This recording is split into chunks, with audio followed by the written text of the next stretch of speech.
favorites. Lynn Jackson is the great-great-granddaughter of Dred and Harriet Scott, and she is running the Dred Scott Heritage Foundation. Lynn Jackson, welcome back to Big 550 KTRS. Thank you, McGraw. We need to do a little genealogy. Maybe you're related to Kelly Jackson, which means Kelly Jackson would be related to Dred Scott. Wouldn't that be something? Well, you know what? I always have to, burst everybody's bubble because I'm married as a Jackson.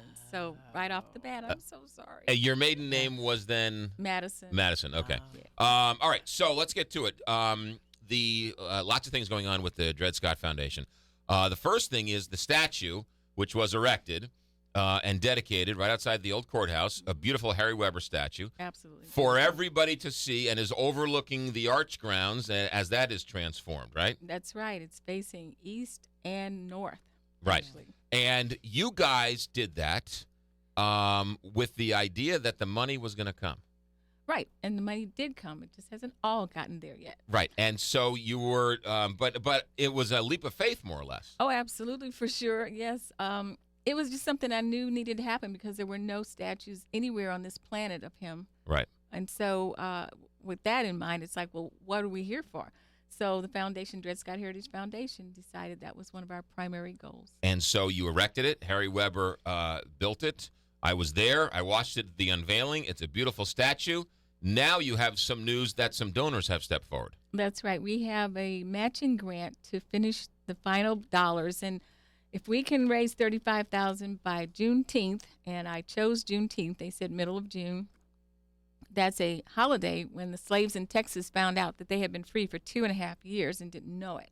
So Juneteenth is a huge celebration, and we want that Juneteenth to also be another freedom day for the debt of the statue. So June 19th, you have from now until June 19th to raise how much money? $35,000. $35,000, and an anonymous donor will match dollar for dollar if you raise Exactly. $35,000. That's right. And that'll wipe out the debt on the statue. It'll be totally paid as it was promised. Yeah. And will be paid. So far, I've raised $6,000, so we're down to like 29. Yeah. So you're this is an APB calling all who care. APB, absolutely. Right. Yes, all of those people who said they love it, they're with us, they want to support it, and haven't just had that opportunity to give $1 or 10 or more, 1,000. Right.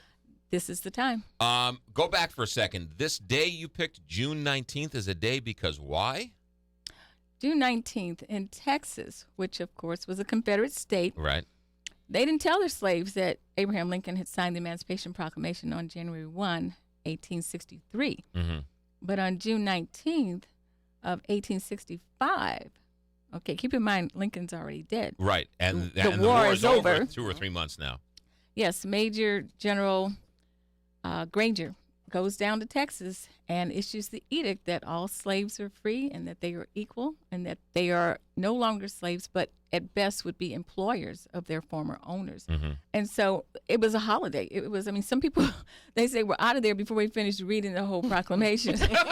We're like, see ya. Yeah. So We're not waiting around. exactly. So today, and people don't know about Juneteenth. I mean, I have to admit, I didn't know about it when I was younger. Right. But it's becoming more of a national holiday, and actually internationally, people recognize that this is the end of the atrocity. And so we chose June 19th to be that day, which we would like to see this all be paid off. That is great. Tell us other things going on with the foundation. Wow, I just got back from Minnesota. And Minnesota is where Fort Snelling is and was where Dred and Harriet met and married. It's one of those areas where he was in free territory that gave him the right to sue. He had that once free, always free because he had been in free territory. And up there's this wonderful Chief Judge, Michael Davis.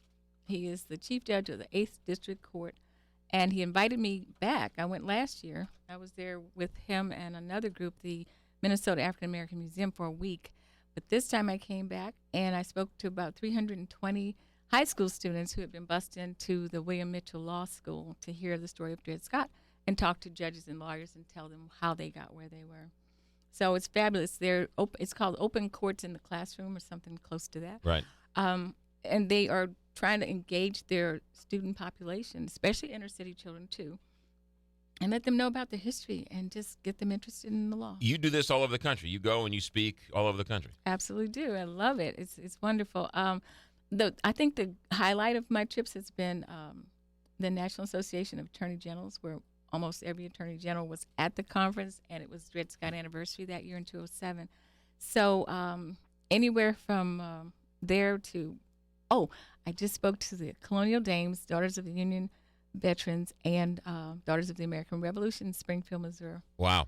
You are all over the place. Does it surprise you that there are still many people who may not know the history of Dred Scott? You would think that they would know in St. Louis, but possibly not. But They walk by the courthouse every day I know. and don't know. And well, you're raising money, you know, Right. to.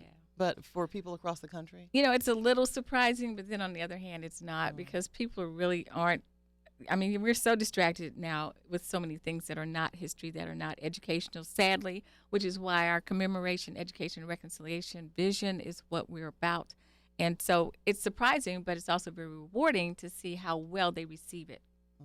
The Dred Scott Supreme Court ruling is considered the worst and most wrong decision that the Supreme Court ever made. That's true. I think it still holds that title. There's been some competition lately, but it still does come up. And, I'm going to put this out here because I'm sure it's going to happen. But I wrote an article, and it's going to be the new attorney at law issue when it comes out.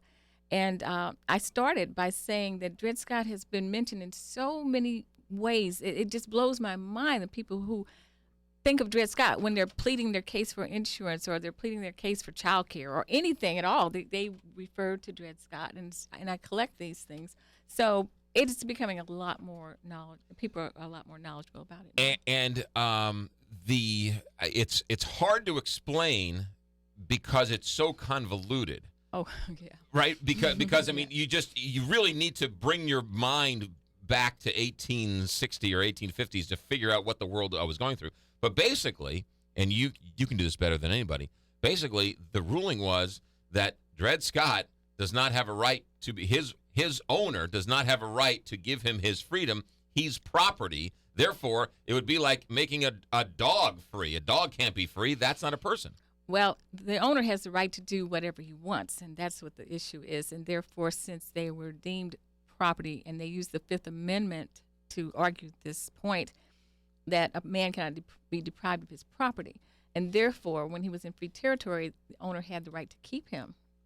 So he has the right to do whatever he wants, but the case said that Dred was not a citizen, and neither were any of the African Americans They took or it a those step further. of descent. Not even a citizen. Right. Right. So he really shouldn't even had his case in court, and basically they threw it out. But then they went further and threw out the Northwest Ordinance and the Missouri Compromise, which had kept slavery in check and didn't allow it to just flourish everywhere. And when they threw that out, on top of insulting the whole African race, that's when the North ignited, and the rest is history. And what's interesting is that so many lawyers like to understand this case. It seems to me like that's one of the cases lawyers could spend years arguing over, even today. Well, they are still arguing over it. We did that at Harvard, and Paul Finkelman led a very stellar group of judges, actually, who argued, did the judge, Judge Taney, did he have any choice but to rule the way he ruled? And that was very, interesting. So it's always going to be argued, but it's a case that every lawyer must study to get through law school. Yeah. It's still extraordinary to me that this man, back in the 1800s, did what he did and had the courage to even come forward to do that. You're right. Now, to say this briefly, that theirs was not the only slave suit for freedom. There were others. And right here in St. Louis in particular, there were over 300 suits found here in the old court building. But what makes Dred's different is the fact that they took theirs to the Supreme Court. They struggled 11 years and through 5 trial proceedings. And it was the last leg of the journey that made it more dangerous, that made them say, okay, we're going to, whatever come what may, we're going to go for it. And that was to me, the thing that makes them very special. Lynn Jackson, you are always welcome here on the show. Anytime you got anything to say, you have between now and June 19th to raise $35,000. Matching grant from an anonymous donor will pay off the statue outside of the old courthouse. 3 million people go to Busch Stadium. 3 million people should make it a point to go see that statue whenever it's down there, and because it's an extraordinary piece of history. Yes. The website is www.DredscottFoundation.org. We have the whole story out there, everything about the matching grant. You can do it online, or you can send it to our address. Yeah, and to book you as a speaker and all your other fundraising events, all on the website as well. Right. Just contact us through the website. I'll be happy to call you back. Lynn Jackson, you're the best. Thanks for coming in. Thank you, McGraw. Thank you, Kelly. 8:32, Big 550, KTRS.